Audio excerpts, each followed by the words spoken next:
જ્યારે તમને ખબર પડે કે હું એક મુસ્લિમ છું ત્યારે તમે મારી પાસેથી કેટલીક અપેક્ષાઓ રાખો છો। જો હું ખરેખર સારો મુસ્લિમ હોઈશ તો તમારી અપેક્ષાઓ એ હશે કે હું એક એવો સત્યવાદી વ્યક્તિ હોઈશ કે જે જીવનમાં ઉચ્ચ મૂલ્યો અને નીતિમત્તા ધરાવે છે, બીજાને મદદ કરે છે અને એક એવો વ્યક્તિ કે જે બીજા વિશે કોઈ અભિપ્રાય બાંધતો નથી। પરંતુ શું આપણે ખરેખર આવા છીએ? આ મતે આ બધું એક પેકેજનો જ ભાગ છે। દાખલા તરીકે જ્યારે તમે કોઈની સાથે રૂબરૂ અથવા ફોન પર વાત કરવાની શરૂઆત કરો છો અને તમે કહો છો તમારું નામ મોહમ્મદ છે, જે મોટાભાગના મુસ્લિમોનું નામ છે, તો તમે જાણો છો કે તમારું નામ અલ્લાહના પૈગંબર મોહમ્મદ સલ્લલ્લાહુ અલૈહિ વસલ્લમનું નામ છે। તો હવે તમારે સામેવાળી વ્યક્તિ સાથે એવી રીતે વર્તન કરવી જોઈએ કે આ મુબારક નામનું આદર જળવાય।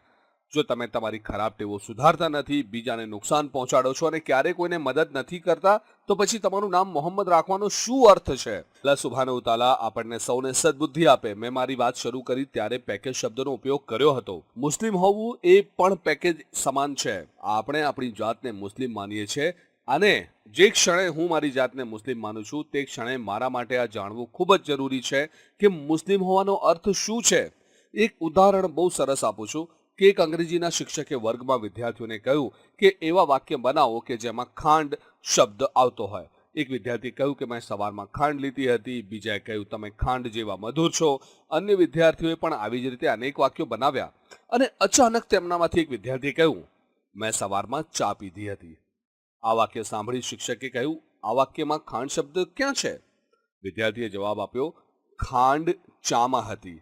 તે એક આખું પેકેજ હતું। સુબહાનલ્લાહ, જે સવારે ચા પીધી હતી તેમાં ખાંડ હતી અને તમે જ કીધું હતું કે એવું વાક્ય બનાવો જેમાં ખાંડ સામેલ હોય।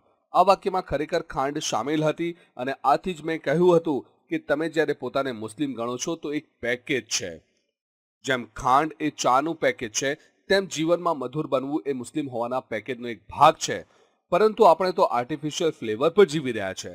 આપણા વાણી વર્તનમાં મધુરતા હોવી એ સારી બાબત છે અને આપણે ખાસ કરીને સારા લોકો સાથે મધુર બનવું જ જોઈએ। અહીં પૈગંબર મોહમ્મદ સલ્લલ્લાહુ અલૈહિ વસલ્લમનું ઉદાહરણ લઈએ, તેમના શબ્દો અને વર્તણૂકમાં કોઈ તફાવત ન હતો। તેમની બધી વર્તણૂક તેમણે આપેલા ઉપદેશને અનુરૂપ હતી। આથી તેમણે ફરમાવ્યું કે તમારામાં સૌથી શ્રેષ્ઠ એ છે કે જે તેના પરિવારજનોના સાથે શ્રેષ્ઠ વર્તાવ કરતો હોય અને હું પોતે મારા પરિવારજનો સાથે શ્રેષ્ઠ વર્તાવ કરું છું। અને આપણે ઘણા લોકોને ઉપદેશ તો આપીએ છીએ પરંતુ એ મુજબ આપણે પોતે વર્તણૂક કરતા નથી અને એ જ ખરેખર અહીંયા આપણે ભૂલ કરીએ છીએ। અલ્લાહ સુબ્હાનહુ તઆલા આપણને જીવનમાં મધુર બનવાની અને અન્ય લોકો સાથે સારી વર્તણૂક કરવાની સદબુદ્ધિ આપે। આમીન યા રબ્બલ આલમીન।